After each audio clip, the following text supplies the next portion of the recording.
Marcelo Bielsa's Leeds United crash out despite having 22 shots on the night, 8 shots on goal. Derby had just the 5 shots on goal, but boy, didn't they make it count, putting 4 of them in. Derby through to meet Villa in that Wembley final. So, who saw this coming? I mean, after all the drama we've had in the Champions League and the Premier League, I guess it always had to be this way, didn't it? Well, there was a lot of animosity between the two managers because of the Spygate previously in the season. Yep. The first game was a very fraught affair. Leeds got the better of Derby by the 1 goal. And having seen this game, it was played at an intense pace. There was hostility from both sets of fans, hostility amongst the players, as you saw with the sendings off. But in the end, Derby with a more controlled side. And Leeds have been erratic for a long time this season. Yeah, I think that's the key, particularly towards the end of the season. You know, I think 3 weeks ago, home to Wigan, 1-0 up, playing against 10 men, they got beat 2-1 at home. And from there, the wheels kind of fell off. And Derby County are a free-flowing, free-scoring team. They can score goals home or away. Leeds, well, showed the deficiencies, particularly defensively. And Derby deserved to go through.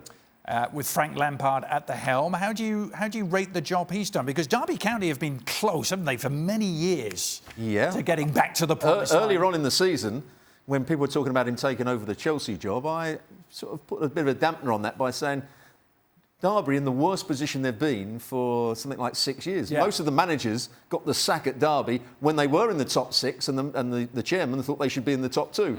So Frank Lampard was given that little bit more leniency, but he's done well with a young side. They haven't had quite so much money to spend. The wage bill isn't quite so high. They've taken a lot of players on loan, and he's got the team playing some very good football, and it's a good performance today.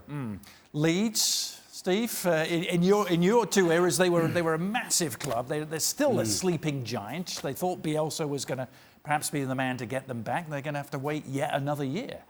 Well, at one stage, it seemed as though it was just a matter of time. They were flying high at the top of the league. Bielsa could do nothing wrong. And then, as I said earlier, the wheels kind of fell off second part of the season. I just wonder whether Bielsa is going to be around next year. Had Leeds got up, I think absolutely he would have been. Now, this is a guy who kind of just from nowhere decides to up and go. And the fact of this disappointment and this game, I think he might do the same. And then Leeds are going to have to start again. So it all leads to the game. Leeds, I say. Leeds to Wembley. 170 million pound game, they call it. Derby against Villa. It'll be actually Frank Lampard and John Terry's on the coaching staff at Aston Villa. So 2 old Chelsea teammates going. Don't forget Dean Smith, who came from Brentford to Aston Villa when they weren't doing particularly well. He's changed their fortunes. They play some good football. I think Aston Villa are the favourites going into this. They've had a great run to get into the top 6. They did well against West Bromwich Albion over the 2 games. Just about did enough. This is going to be a good game, but I think Aston Villa will have a bit more nous and a bit more quality.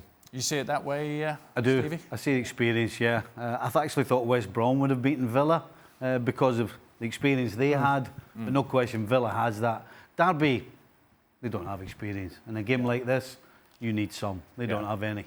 They're very rarely classics, are they? We're supposed to sell it because the final is on ESPN Plus, but so we've had some classics, we've had some bad ones. They have had some good ones. Yeah, some good ones over the years. Swindon, Leicester City, I draw your attention to. You're a Swindon supporter, 4-3, it was a long time ago. For more, sign up now for ESPN Plus.